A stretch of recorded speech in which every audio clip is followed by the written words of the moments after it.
It's a pleasure to be here, joined with Tom Abel. So we'll just be doing a quick podcast, asking him some questions. It should be good. So I'd like to introduce you to two of my friends over there, Nicholas and Ethan. Hi guys, you okay? Yeah, hi. Hello, Tom. Hello.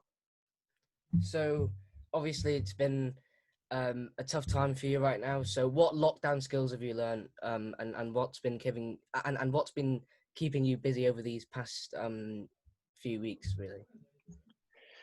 Yeah, it's obviously been a very strange time for everyone, I think, and it'd be easy to get frustrated because obviously it's supposed to be the cricket season over here, but we've obviously been locked down and not been able to get out and play or train or anything like that. So I think it's about you trying to keep perspective for me, not try and get frustrated. I've seen this as like an opportunity to completely relax and, switch off from cricket for a little bit. Yeah. Try and sort of do a few different things that I wouldn't usually do. So I've been trying to learn the ukulele, something a little bit different, sort of, keep me entertained when I'm at home. But yeah, I've just been sort of watching a few different series. But yeah, I don't know what the situation's been like over there, but here it's been quite strict and we've not really been allowed out, apart from just to do exercise once a day. So yeah, we've been very restricted what we can do here, but as I say, it's just sort of trying to relax, switch off and, make the most of the time, really. Yeah, so what kind of things are you doing in this time to keep fit? So there's obviously no excuse for not doing your running sessions at the moment. That's one thing we are able to do.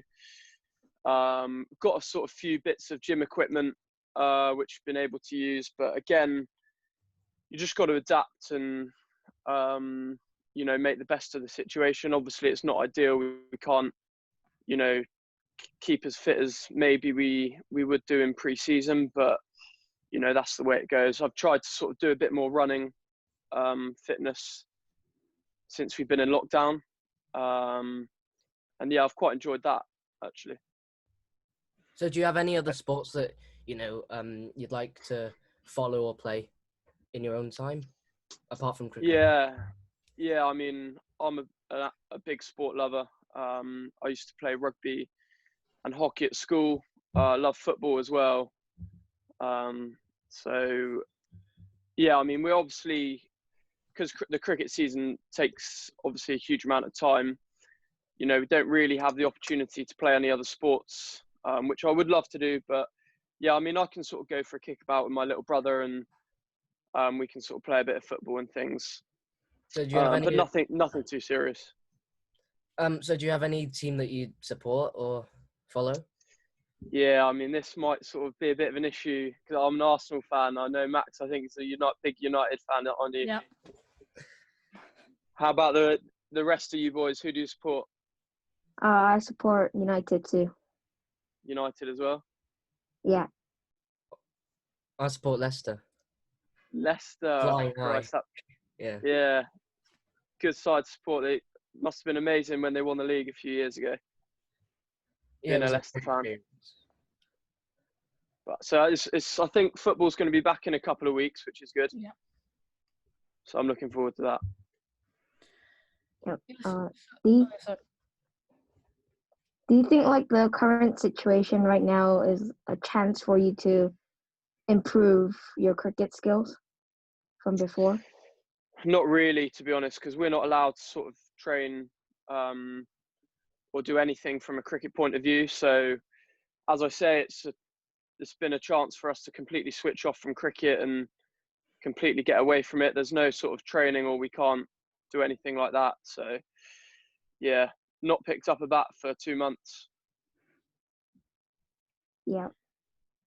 So let's just go back a bit in time. So how was your journey in becoming a pro cricketer? Was it easy? Was it really hard? What kind of things did you have to do to become a pro cricketer?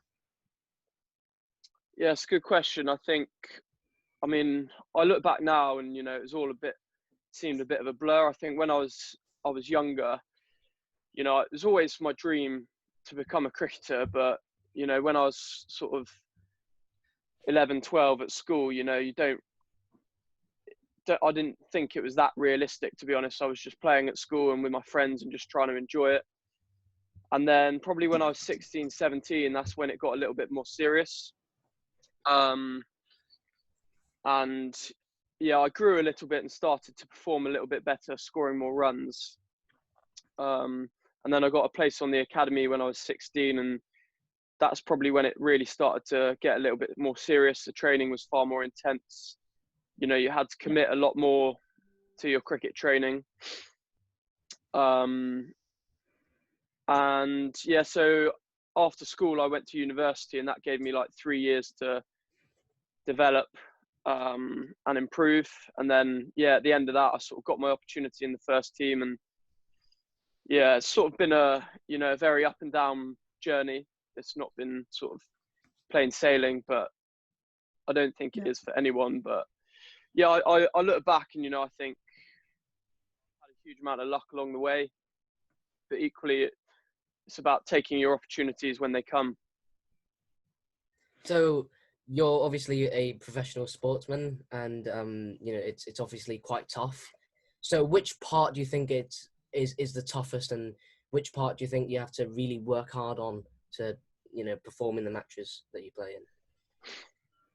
Yeah, again, very good question. I think for myself, from a cricket point of view, it's probably like dealing with failure. You know, inevitably in cricket, probably more so than a lot of other sports, you know, you're going to get out, you're going to fail.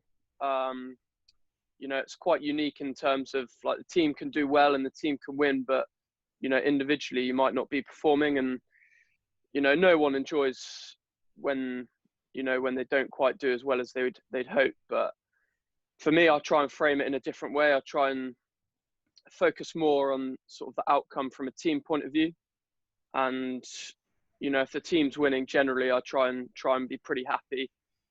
And then you hope that within that, you know, your personal performance takes care of itself. But yeah, dealing with failure and dealing with adversity, I think, is the biggest one, because, you know, you need to have that resilient streak, I think. If you want to achieve that consistency in your sport, I think, you know, you need to deal with adversity. And, you know, when you get knocked down, you know, not let it affect you too much. Yeah, so what would you say was the biggest hurdle that you had to get over in your journey? The biggest hurdle for me was, without a doubt, my first year as captain. So that was 2017. You know, I was very, very young to be made captain at the time. And, you know, I was following in the footsteps of people like Marcus Trescothick and, you know, Chris Rogers, who are very experienced international players. And, you know, I guess I had a few reservations about my own ability and whether I was ready to take the job. And ultimately I spoke with a few people, and I felt it was the right thing to do. It's certainly something that, you know, I was desperate to do. But it had to be the right thing for the team. And in my first year as captain, I didn't perform well at all. I didn't score any runs, and as a team, we weren't doing well. We were losing games. And so I guess as a captain, you know, responsibility falls on your shoulders a little bit. And halfway through the season, I had to sort of drop myself from the team, you know, which was far from ideal, but it's something that had to be done. And yeah, I remember thinking at the time that, like, that could have been sort of the end of my career. You know, at the time, I didn't really see a way back from that. I wasn't playing well. I had huge doubts about my own game and, you know, my position as a captain. But luckily, I sort of got an opportunity a few games later and started performing a little bit better. And the team started winning again. And following on from that, the last couple of years have been a lot more successful. And yeah, so, you know, I look back and think I'm very lucky that I managed to sort of come out the other side of that period. But at the time, it was very, very tricky. So what was it like So being captain at... Sorry, Ethan. Yeah, go ahead. thanks. So since you're a professional, like you can't always win matches. So how do you improve from a match which you've lost? Yeah, again, as you say, sort of, it's part and parcel of sport. You know, no team is perfect, no player is perfect, and you're gonna lose games. You can't play the perfect game every time. And I think all you can do is prepare as well as possible. As long as you're trying to do the right things, and you know, you're always striving for that perfect game. And I think when it doesn't happen and you lose, you know, it's trying to learn from those losses and improve.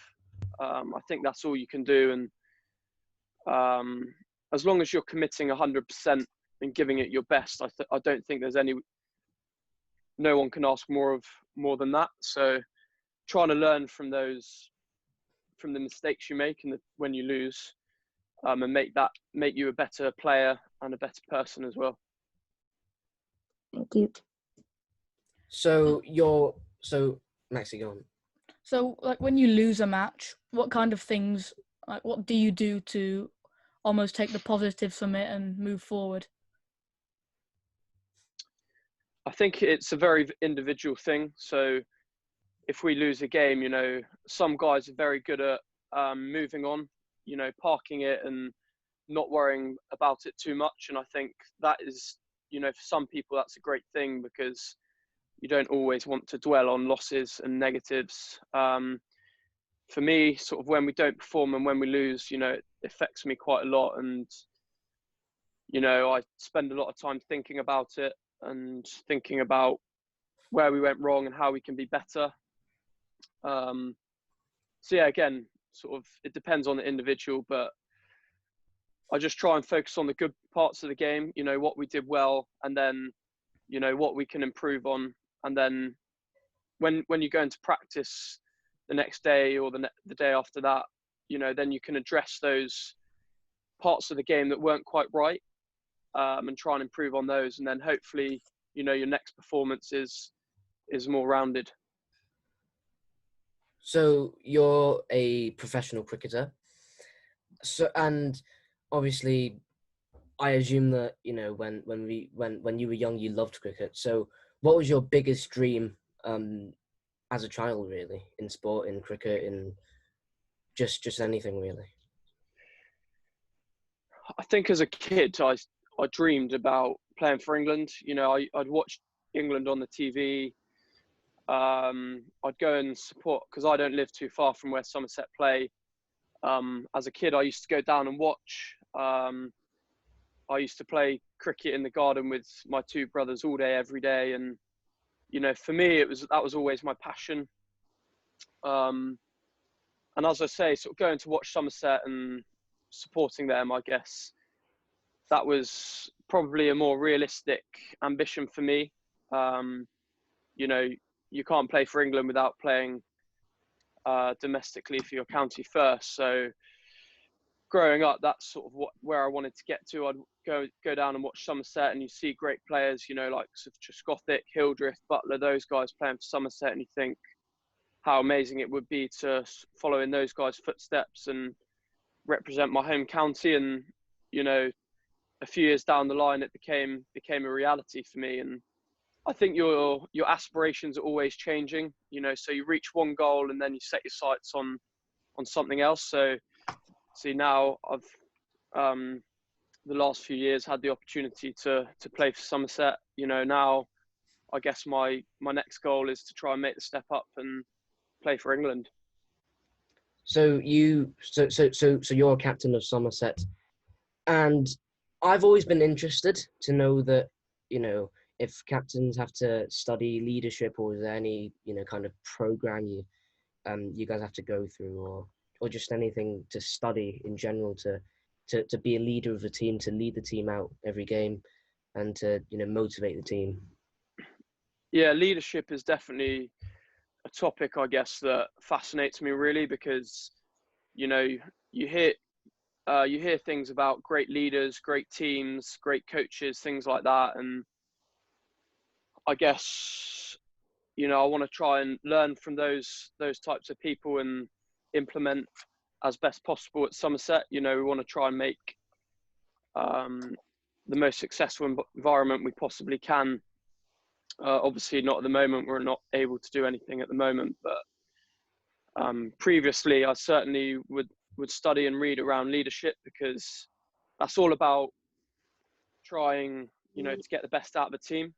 And I've been incredibly fortunate having great people around me, great teammates, and I've had great followership. So the guys that I've been playing with have certainly sort of supported me as captain, and that makes a huge difference. But I certainly think there's certain things that you can learn from other leaders that can try and hopefully help yourself as well.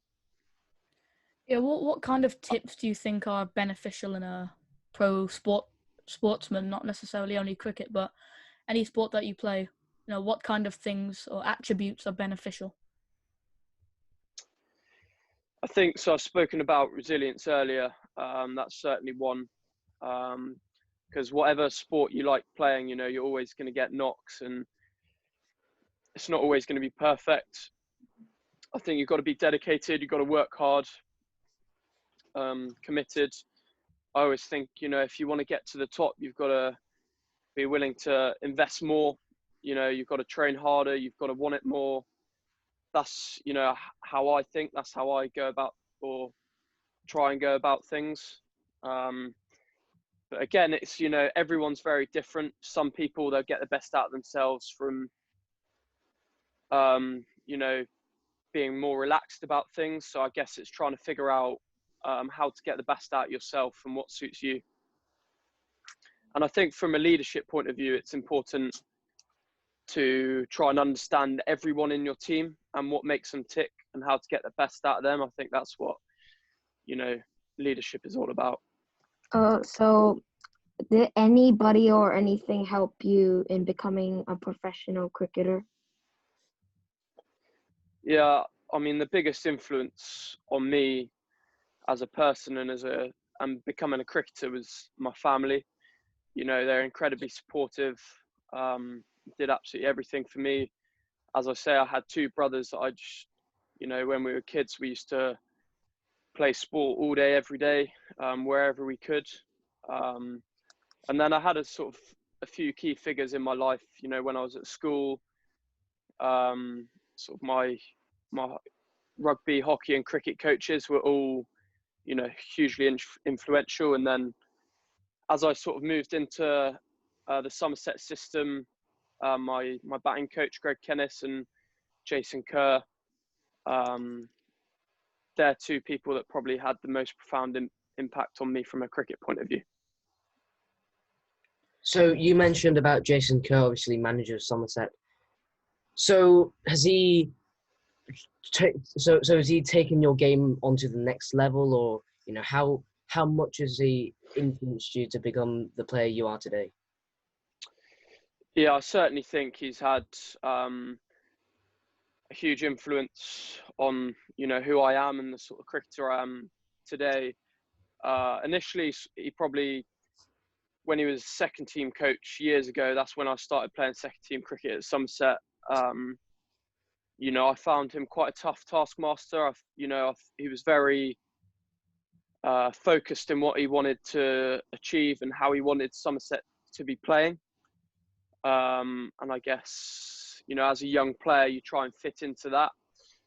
But for me, yeah, he's been the most influential person on my career. And I think the way he wants his teams to operate is on a different level to anyone else.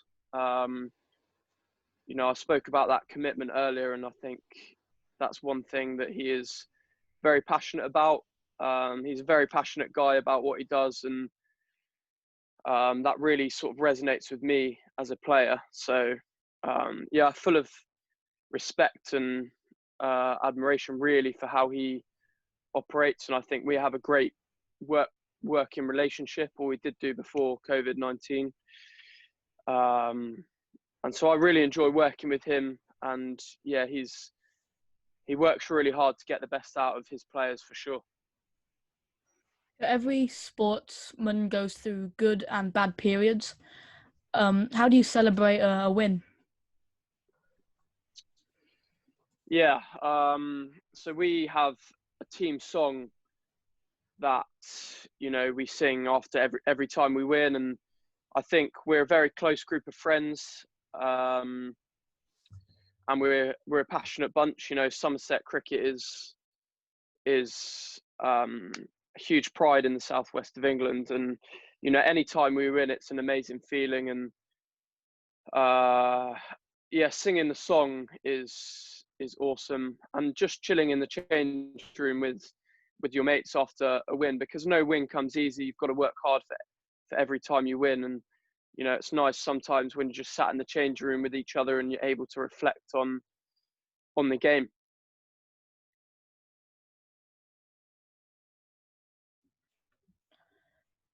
Yeah, what would you say is the best part about being a professional sportsman? Winning, definitely. There's so many, you know, great parts to what we get to do. You know, we're lucky enough to play and to train as a living. As I say, absolutely love sports, so getting to do it as a job is really a dream come true. And but equally, I'd say it does get very intense, and you know, sometimes I find for myself it can be quite difficult to enjoy it because I'm so preoccupied with performing and with winning, that sometimes you just forget to enjoy playing the game like you used to as a kid, because inevitably there are pressures that come with playing professional sport. And you know, equally that's a huge privilege, but as I say, winning makes it all worth it. And you know, there's plenty of, I guess from the outside in, everyone sees the good parts of being a sports person, and don't get me wrong, there it's an amazing career, but equally there's, you know, times when things aren't going well, and times when, you know, it can get lonely. You spend a lot of time away from home, and as I say, no one enjoys losing, and when things aren't going well, it's not always a nice place to be. So you mentioned that it's very busy as a professional sportsman. So is family time a thing that you struggle to cope with when you're away from the country? Obviously, you know, you guys go to Bangladesh and all those amazing places to do this kind of thing. But do you ever get the feeling as though you miss your family, or you know, or do you just get feelings that, you know, you want to be that you want to be with your family? Yeah, so I'm again very lucky. I live with my little brother, and my parents are sort of 5 minutes away. So you know, I'm lucky that when we don't have games and we have days off or after training, I can see my family. And you know, when the cricket season is so busy, it makes me appreciate when I see my family. It just makes me appreciate that time. It's nice sometimes to get away from cricket and not worry about it. And you know, when I see my family, that's certainly something I do. But you know, I absolutely love everything about cricket, and you know, I love the opportunity to travel, and go, as you say, been to some amazing places, experienced some amazing cultures, and you know, I feel very privileged that I get to do that, and I certainly enjoy that aspect of it. But equally, it's a balance, and you know, when I'm at home and have time off, it's making sure that I enjoy that and appreciate my family as well. So has this period, you know, obviously this lockdown, COVID-19, so has this period brought you closer to your little brother or your family, as in as you know, in general? Yeah, I think it has. And initially, you know, it was always going to be quite intense when you're sort of, you know, living with each other 24/7, and but I'd certainly think it's brought us closer. he's been sort of my training buddy, and you know, we've tried to keep fit together, and yeah, it's been great having him around. Really, someone to isolate with. You know, he's been great company. I think we get on really well. We're quite similar. So yeah, again, I've just sort of appreciated that time off and getting to see a little bit more of him. I don't know if he'd say the same, to be honest. He probably can't wait to get rid of me. Just linking on to the question that we had a while ago, do you prefer playing at home domestically in England, or do you prefer travelling around and playing overseas? Yeah, they're very different entities, I guess. I probably do prefer playing at home because, you know, Somerset, you know, they're my team. That's my passion. And I care a lot about Somerset cricket, and I want to win. But equally, you know, everything's a balance. You know, like we are incredibly fortunate that we do get those opportunities to go and play abroad, and experience playing cricket in other countries. You know, you meet people that you'd never usually meet, being in Taunton. So yeah, I guess if you can have it both ways, then that's perfect. But yeah, I sort of never take for granted what I have at home and the opportunities I have to play here. What does it feel like to score a lot of runs by yourself in a professional match? Yeah, I guess, you know, from a selfish point of view, there's no better feeling than when you perform for your team, you know, and it's always nice scoring runs and contributing. But as I alluded to earlier, I try not to get too wrapped up in my own individual performance, and you know, I try and focus on, you know, the game, and I guess how I can best serve the team in that moment of the game. But don't get me wrong, it's always a huge thrill to score runs, especially when there's people watching as well. So do you think you're more of a team player, or do you think you're more of an individual? Nicholas, I like to think so. Again, I sort of can't comment. You know, everyone's going to have their opinions, but you know, I try to be sort of a good team player, as I think anyone does. But inevitably, you know, there is that individual aspect to cricket, and you know, at some point, everyone needs that sort of selfish streak, I guess, to try and get the best out of themselves. You know, from a batting point of view, you need that inner drive to try and score runs, you know, because in turn that's helping the team. So I guess it is a little bit of both. How about you boys? Do you play sort of team sports, and how do you find it? Yeah, it's always great. Like you said, when the team wins, and you know, sometimes it's good when you perform well, but you know, if you lose a game and you perform well, there's quite a bad feeling really when you put in lots of effort and work, but then the team doesn't really pull through. Yeah. Obviously, I love football, but you know, unfortunately, I had a serious knee injury and I had to have surgery on it. So yeah, I love to, you know, participate in a team, and obviously you're captain of Somerset. And I, you know, for me, I think leadership's the best part of being in a team, because, you know, for example, if you're in a football game and you're losing 2-1, you just need that one goal to get at least a point in the game. Yeah. You know, you really motivate your team. So I think leadership for me is the best part of, you know, playing in a team, participating, fighting for your team. And I think team, you know, morale, team chemistry is quite important too.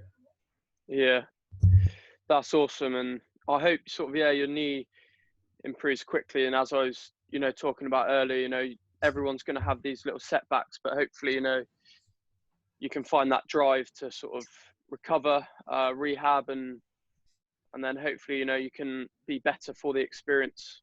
huge thanks for having me here. Thank you. It's a pleasure to No meet worries, you. buddy. Nice to meet you too. All right. See you. So just going back to that domestic overseas point, what's the best Yeah. part about playing at home, playing at Taunton?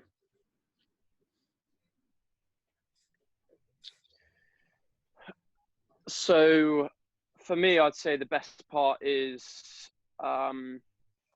getting to play in front of your home supporters. As I said earlier, you know, there's a huge amount of passion for cricket in Somerset. People care a lot, and you know, when you get to perform in front of those people and represent Somerset, you know, especially for me as a local lad, you know, that's probably the biggest thing. But also, what I would say, playing with guys that I've grown up with, you know, so they've become my best friends. Really, guys in my team are my best friends, and you know, it's surreal, I guess, to be able to play and train with those guys day in and day out. We're sort of, yeah, again, I said it a few times, I think we're very lucky that we get to do that. And I guess it's probably similar to sort of you boys and your experience, like, you know, how I feel about playing for Somerset, I guess is very similar to you boys when you're playing at school and things like that. Those teams, you know, that camaraderie you can build, it's awesome. Yeah, so would you say the supporters and the crowd at Somerset influence you and help you, or not really? Yeah, definitely. I think they're a very, very passionate, very supportive group of supporters. And you know, the following we get and the support we get at the ground is probably the best in the country. So I guess as cricketers, Somerset is, I'm going to be slightly biased, but I think it's probably the best place to play in the country as a domestic player. But yeah, the other thing I also really enjoy is, you know, trying to help out and inspire kids. Obviously, we get really good crowds and lots of kids and families coming to watch our games. And you know, when you see kids going back to their schools and clubs, and you know, wanting to try and become a cricketer, you know, I think that is one of the best parts of it. So as you said, your biggest dream as a child was to play for England and, you know, play for your play for your local team. But did you always have the support from your parents, from your family that's very important? Yeah, they're sort of always hugely supportive. I think they love the fact that we were sporty, and as I say, I tried to get involved in as many sports as possible, because I think, you know, you can pick up so many different skills from different sports. And equally, I enjoyed playing the different sports, and so it kept, you know, kept cricket fresh, and it meant I didn't sort of put all my eggs in one basket, because I think, you know, that can be dangerous at a young age. But they were always incredibly supportive, you know, always getting me to practices, getting me to matches, giving me everything that I needed really to give me the best chance. So yeah, I mean, I'm sort of forever grateful to them for what they did to me, for me. Would you say that support was the biggest boost that you needed in your journey? Yeah, as I say,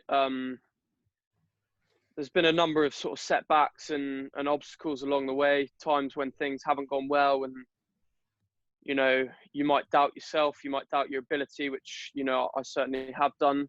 And those people that you trust and, you know, that support network, I think, you know, I can't speak highly enough of how important that is, because, you know, they're the people that can help lift you and help bring you out the other side, because, you know, it's really difficult sometimes just to change your feelings on your own. I think you do need that supportive network to try and help you overcome some of those obstacles. I think you feel a little bit more secure when you do have when you do have that support and those people in your corner, you know, you feel a little bit more confident that you don't have to go through things on your own, and that people have your back. Yeah, so you know, talking about support and help, in training, what do you think is the most important aspect? Like, would you say nets or fielding or just being around your teammates? Yeah, I wouldn't say there's sort of one thing that stands out as being more important than any other. I think the work ethic and in everything you do is, you know, what counts. And I think it's trying to commit 100% to whatever you're doing, whether you're batting in the nets, whether you're fielding or you're doing your running sessions or whatever it may be. It's sort of trying to give it your best. Never ever go through the motions, because I don't think, you know, if you're not pushing yourself, you're never going to be getting better. So whatever aspect it is that you're doing at that time, I'm thinking it's giving it your full attention and your full commitment. So you support Arsenal, and Yeah. So how do you think the Premier League season should go? It's a tricky one, isn't it? I think, you know, however it plays out, there's always going to be teams that it benefits and teams that, you know, maybe it doesn't quite benefit so much. And you know, football is such a big thing. I think it's very important that as soon as it's safe to do so, that, you know, for everyone really, that we can get it back on TV and get people watching again, because I think it will really lift people. Obviously, as an Arsenal fan, wasn't going too well before the lockdown this season, so I think, yeah, it's a great thing for everyone that if you can get the season back on. And I mean, yeah, Max, as a United fan, you probably won't like me saying this, but, you know, for Liverpool, I think looks like they pretty much shown up the league before this pandemic took over. So I think it's right that if they can finish the season, that they do, yeah. Do you think that if Liverpool are given the league, do you think teams should be relegated as well?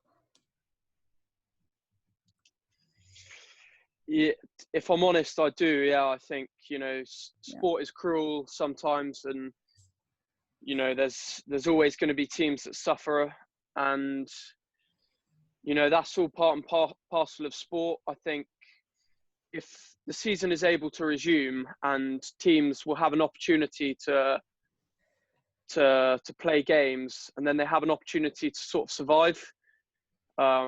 If the season got cancelled, I think it would be harsh to sort of for teams to get relegated. But the fact that teams have an opportunity to try and sort of avoid a relegation, I think it's only fair that because obviously teams in the league below are looking to get promoted as well. So I guess it's tough on the teams that get relegated, but then for the teams that get promoted, it's a huge opportunity as well. So who's your favourite player of all time then, or favourite player at this moment? Favourite player, Thierry Henry was my favourite player, without doubt. You know, I think it's been a while since Arsenal have had anyone like him, to be honest. And yeah, we could do with a striker like him at the moment. Well, although we do have Aubameyang, who's pretty awesome. I didn't actually play football myself. I played rugby and hockey at school, but yeah, I'm not composed in front of goal, so I'd probably say midfielder. What about you boys? Centre back. Where do you play? Centre back, nice. Yeah. And I Nicholas. like going up top. Up front, yeah, you like sticking the goals in. Well, one thing I do well, not quite often, but I do occasionally miss, you know, easy chances, which I'm not really proud of. But yeah, I guess I can learn from that. But yeah, you're only human. I mean, it's not quite Thierry Henry. No, I know, but even the best, you know, they miss chances, and because obviously on TV at the moment they're playing loads of replays, of old games and things like that. And I saw Torres the other day. He was at Chelsea and he against Man United. He missed an open goal from 5 yards out. He Yep, went I around the remember that. keeper and yeah, if he can miss those, anyone can. Yeah, so it's good. Me and Nicholas live really close to each other, just across the road, and there's a pitch just down the road where anyone can just go in and play and have a match. So yeah, it's good to have just a Amazing. pitch where you can play football. Because when I was over in Hong Kong, it didn't. Yeah. Because when I was over in Hong Kong, it didn't seem like there were that many sort of places that you could play football and things like that. So that's obviously great that you guys have that. Yeah, it's not ideal because it's pretty much every single ground here is a concrete hard pitch, so not the best for a centre back. Yeah, you like slide tackles and things like that. Yeah. So just going back to sport, when you were young, did you have like a local pitch that you played cricket or rugby, hockey in? Yeah, so my school was literally over the road from where we used to live. So we were able to use those grounds, massive fields, football goals, hockey goals, rugby posts, things like that, cricket nets, swimming pool. We had it so good as kids, because we had all that available to us. Because my dad worked at the school. So but yeah, we used to play in the garden, on the beach, wherever. It didn't really matter as long as there was a bit of space. We'd sort of find a way. So is that an everyday thing or like an occasional thing? Every day after school, we'd sort of get in the garden and kick a ball about, or go over to the school and use the cricket nets or whatever it was. But yeah, pretty much every day I reckon we'd be doing something. Or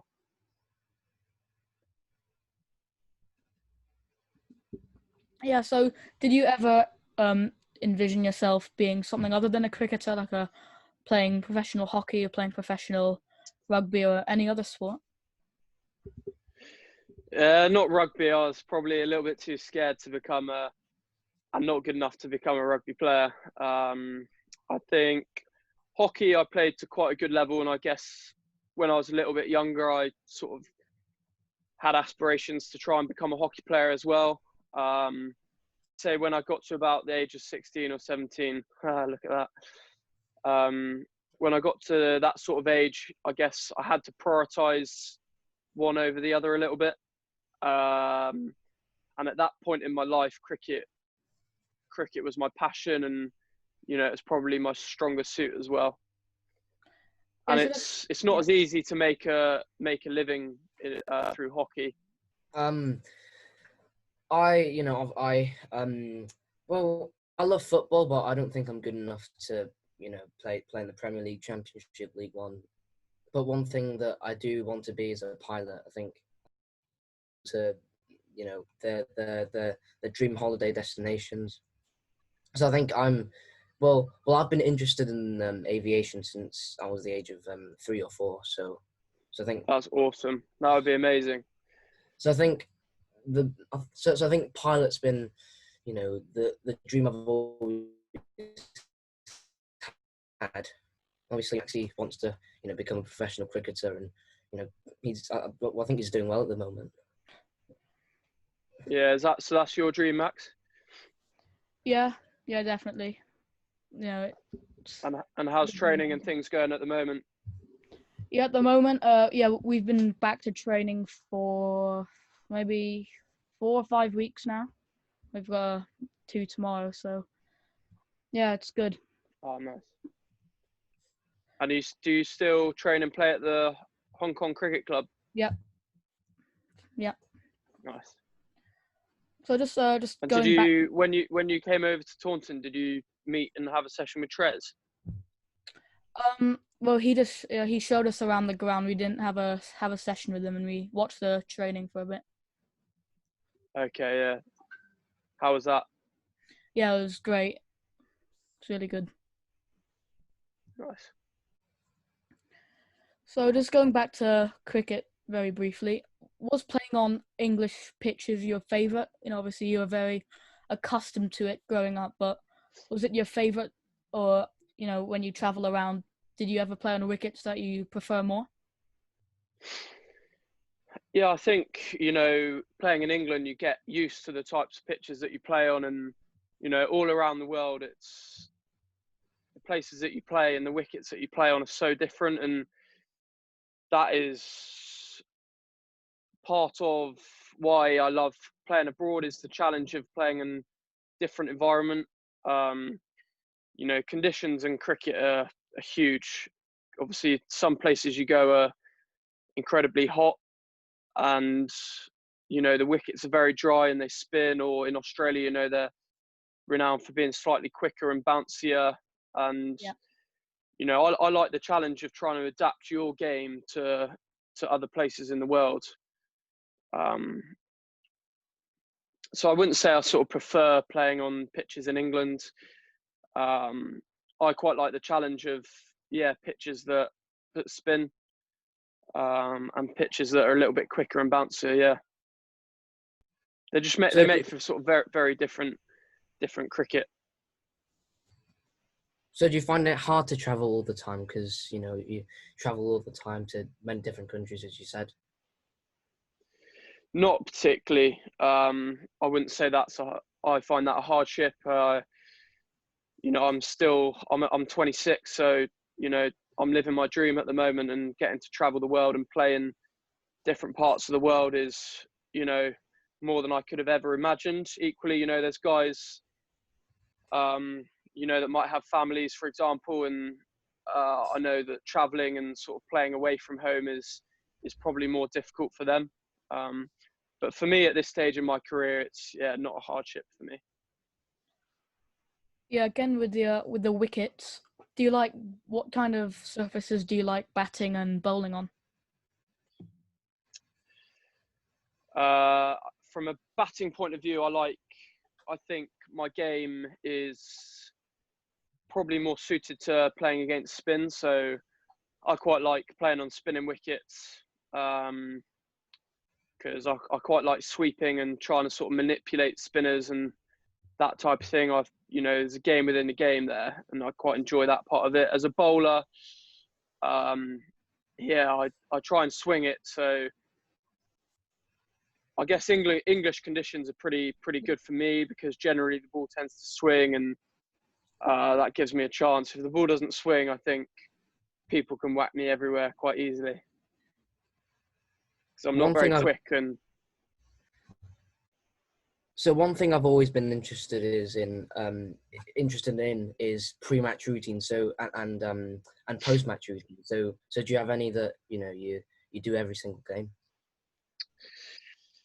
Yeah, I mean, I have a pretty similar sort of routine prior to games.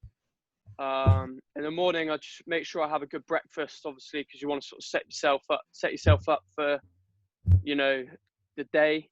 Obviously, cricket goes all day, so you've got to fuel yourself right. And then I'll have a net in the morning just to make sure, you know, get my body moving, get my eye in, try and give myself a little bit of confidence going into the day. And then I'll try and relax for sort of 20 minutes or so, listen to a bit of music before the team warm up.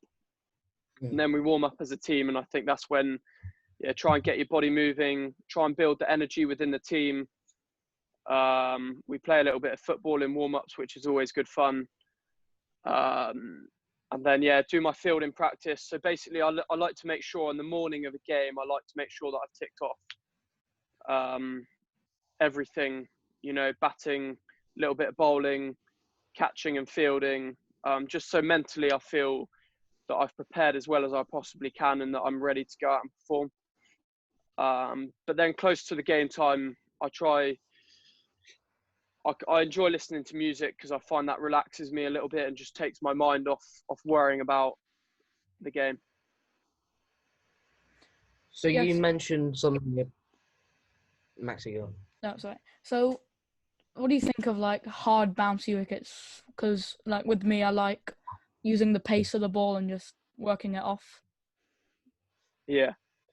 Yeah. So, I mean, for someone like yourself, you're probably quite suited, you know, to quick bouncy wickets because you can use the pace. And I think that's probably for myself as well. I'm not sort of a big hitter, so I try and, when I play against pace, I try and use that to my advantage as much as anything. Whereas other guys are sort of stronger hitters, you know. But I guess you have to make small sort of technical adjustments when the ball's slightly quicker. But again, I think there's no substitute for practice. But you know, it's working out what's best for you and your game when the ball's a bit quicker and bouncier, and finding a way that works for you. Because you know, for smaller guys, it's going to be different for taller guys. Yeah, so find your own way, I would say. So you mentioned something about you know, you mentally before the game. So is mentality more important, or is technique more important, you know, in your game? So or is it equally important? I'd say the mentality of it is probably more important. Don't get me wrong, everyone needs that foundation. They need that technique. And to a certain degree, everyone will have that ability and that technique. And, you know, that's going to be, there's no sort of one perfect technique. It's, as I say, it's what works for you. And then I think the biggest thing is mentally working out how to get the best out yourself, and confidence. Confidence is probably the biggest thing. You know, guys that are confident often perform the best, regardless of the technique, or you know, trust in their own ability, and that confidence to go out to perform goes a long way. In cricket, especially, the mental side of the game is huge. Yeah, what would you say, or who would you say is the toughest bowler that you faced in a match? Toughest bowler was Dale Steyn, I think. He played for Hampshire a couple of years ago, and Yeah, it was a pretty tricky wicket. And you know, he's obviously one of, if not the best bowler that's ever lived. And I just remember feeling like I couldn't get a bat on him. He bowled quick, he swung the ball, and yeah, I remember thinking that he was sort of a cut above anyone else that I'd faced. yeah. So you've got like 0.3 seconds to react after it leaves his hand. Yeah. You know, it all happens like that, and you spend so long working on your technique and working on your game in practice. I think then when you go out into a game, you obviously don't have any time. You got to trust your instincts and play on instinct, because as you say, sort of, you don't have much time to react, and you know, it's got to happen naturally. Yeah. So just touching on that, what are you thinking when you're out there on the wicket? In an ideal world, you know, your mind is as clear as possible, and I think if you're confident, you know, you're not worrying about things. I guess if you're in bad form or you're not feeling that confident about how you're playing, you know, I think that's when you start overthinking things. And Yeah. you know, when you're out in the middle batting, you're worrying about technique, and you know, that's the last thing you want to be worrying about. You just, in an ideal world, you're sort of focusing on the ball and then just reacting to whatever you see, and keeping it that simple. But don't get me wrong, it's easier said than done. And naturally, you know, thoughts come into your head, and you start thinking about, you know, the previous ball and how you played that and what the bowler's trying to do and all these things. But the best thing you can do, focus on the ball and trust yourself to react, because, you know, all that time in practice and all that time hitting balls, you know, you got to trust that. Yeah. Again, adding on to that, when you're out there, are you focusing on what the bowler's doing, how the ball's playing, how the wicket's playing, the field, the scoreboard? You know, what actual things are you thinking about out there? Yeah, so initially I'll be thinking about the bowler. You'll have a rough idea of what they're trying to do, you know, whether they swing the ball away or whether they try and swing it in or whether they just try and hit the seam. So you'll have a rough idea of how they're trying to get you out. So I'll be aware of that, and then I'll think about just trying to play the ball as late as possible. So playing it as close to my body as I possibly can. And when I do that, I know if I'm doing that, I know that I'm playing well. Looking to hit straight and try and keep it that simple. Would you say that So scoreboard pressure affects you?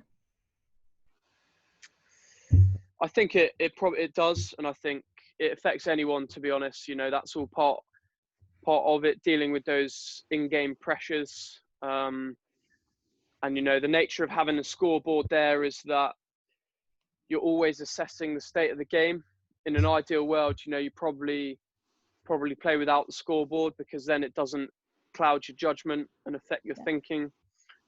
But inevitably, especially one-day cricket and 2020 cricket, you know, you're always thinking about the run rate and what you've got to do to sort of win that game. And that's a huge part of cricket is playing the situation.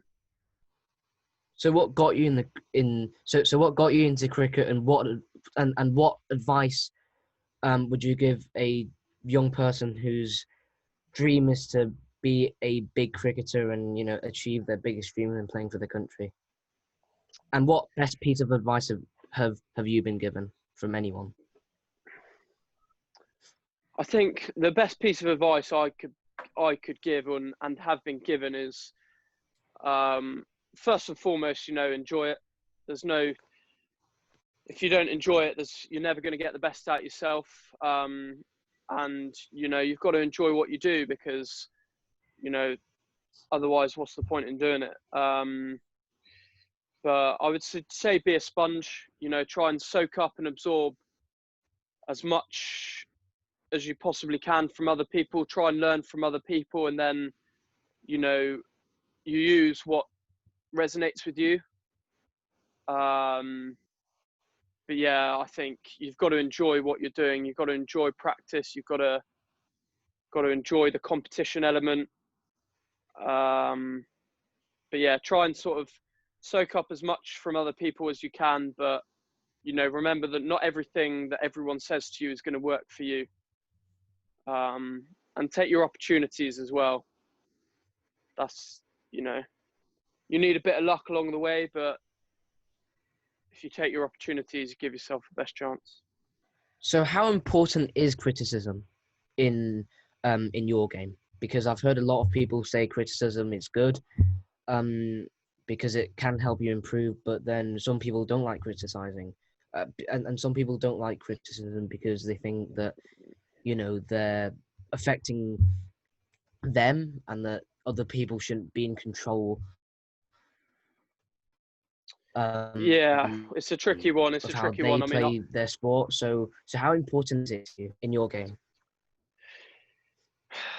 It's a tricky. I don't think it's, you know, necessary, and I don't think, you know, I've seen plenty of criticism come my way sort of in my relatively short career, and, you know, part of it is justified, I guess, as a sportsman. If you don't perform, then you're going to come in for criticism, and it affects some people more so than others. You know, it does affect me when I see things written. It does get to me, but equally having that support network that I spoke about earlier is important, and it's about listening to the people that you trust. And, you know, it's never nice hearing criticism, but, you know, some people that can drive them on to be better. Some people, you know, they really struggle to deal with criticism, and it affects them too severely that they can't use that as a tool to get better. Yeah, don't get me wrong. I don't think anyone enjoys criticism. No one likes it, but some people are able to use that to motivate them for sure. But it's important that you listen to the people that you trust. I wouldn't say it helps me. but I also accept that it's part and parcel of what we do. It would affect me more if it was, I'm being criticised from people that I trust, family and friends. I think that would be when there's an issue. So yeah, about that, like when you need advice, do you just need like more about like technical? Do you just need to be told, like for example, get your head over the ball, or do you need to like have some drills and actually do it practically before you can get it cemented in your head? Yeah, a bit of both, and I think this is where it's important to have a good relationship with your coach, because they'll be aware of what helps you, and equally, you need to sort of be able to communicate well with them. So, for me, I'll try and have a chat with my coach and try and help him understand how I'm feeling, and then I guess then it's his role to sort of try and get me back to where I need to be. But I would say I have a great relationship with those people in my life, and they certainly help me when I need help to improve or something that's not quite happening for me. They usually are the people that I'll go to and talk to help me get back to my best. So is trust very important then? Because you kind of touched on that. Yeah, I think that's one of the most important things in a good team environment, and a good relationship with the coach. I think trust is a big thing. You've got to trust that they've got your best interests at heart, and from a team point of view, I guess you need the team to trust that as a captain you're doing everything you can to help the team win. So yeah, trust is massive. So what would you say is the best experience that you've had in your career? My best experience was hands down winning the one-day trophy last year. Yeah. The final was played at Lords, and it had been 14 years since Somerset last won a trophy. And, we've come runners up a few times, one too many times really. And, it was a showpiece occasion, a final at Lords. And we've been close on a number of times. So to get that first trophy for us as a squad was an incredibly special feeling. As I say, there's so much passion around Somerset cricket, and to do it in front of the Somerset supporters and your friends and your family, it was, a day I'll never forget for sure. So it was lifting that trophy sort of the cherry on top for you on what has been a great, tournament. Yeah, absolutely. It was so much goes into it, so much training, so much hard work. And the boys, have been so committed to obviously trying to achieve the goal of winning one, if not more, trophies. And, last year, I guess that all came to fruition on that day. And having won that competition, it was a shame that we couldn't quite go on and win another trophy last year. But, you look back and it was a very successful season, and, winning that first trophy, I think, will hopefully be a catalyst for us to go on and win more. Yeah, about that day, when you took, obviously took the team out at Lords, were you more like, wow, were you like, it was like a surreal situation, or did you only realize, like, fully take in what had happened hours later? Yeah, I mean, I remember the day before, actually, we had a training day the day before the game, and, I got very nostalgic because I was there as a kid in 2001. I would have been 6 or 7, watching Somerset the last time they won the one-day final at Lords, and all of a sudden I was back there sort of playing and captaining Somerset. And the day of the game, I was incredibly nervous, very preoccupied with with the game and didn't really have too much chance to enjoy it because, you know, the whole day really I was focusing on trying to win. And there was obviously so much on the line. It wasn't till after the game really that, you know, I really sort of appreciated and was able to enjoy the feat that we'd achieved. But the day was a blur, you know, you're just so wrapped up in the actual game and the cricket that, yeah, your focus is so intense that you don't really take it all in. But then obviously after the game's finished and you've won, and you're sort of reflecting on what's just happened, it is surreal. That's the only way you can describe it. So was that moment the best, you know? So do you think that the team chemistry was on point throughout that tournament? And was it the best you've ever, you know, felt? Yeah, I think it was. You know, I think as a team, you know, our chemistry is very good. We're a tight-knit group. And that competition, we played some really good cricket. But, you know, equally there were times where that got tested. You know, we lost 3 games on the bounce in the group stage and, you know, all of a sudden, I guess doubts start to creep in and but we made the quarterfinals and then, you know, we played really well in the quarters and then played really well in the semi and we delivered in the final, which is obviously when it counts. So the atmosphere within the team was very special, and to have something and a trophy to show for it was icing on the cake, if you like. But there's so much that goes into that. You know, there's so much that goes on behind the scenes, so much hard work, so much training. Yes, it was, for it all to come to fruition on that day was, you know, was incredibly special and without doubt highlighted my career and my life so far. Yep. So, Nicholas, do you have any more questions? I'm fine. Yeah. Yep. I think that'll do it. Thanks a lot, Tom, for joining us today. It's been great. Pleasure, boys. Nice to see you both and nice to catch up. And yeah. Good luck with your respective careers and hopefully catch up again soon. Yep. Thanks, Tom. Thanks for this wonderful experience, mate. See you. Pleasure, boys. Yep. Bye. See you. Thank you. See you. Bye. Thank you.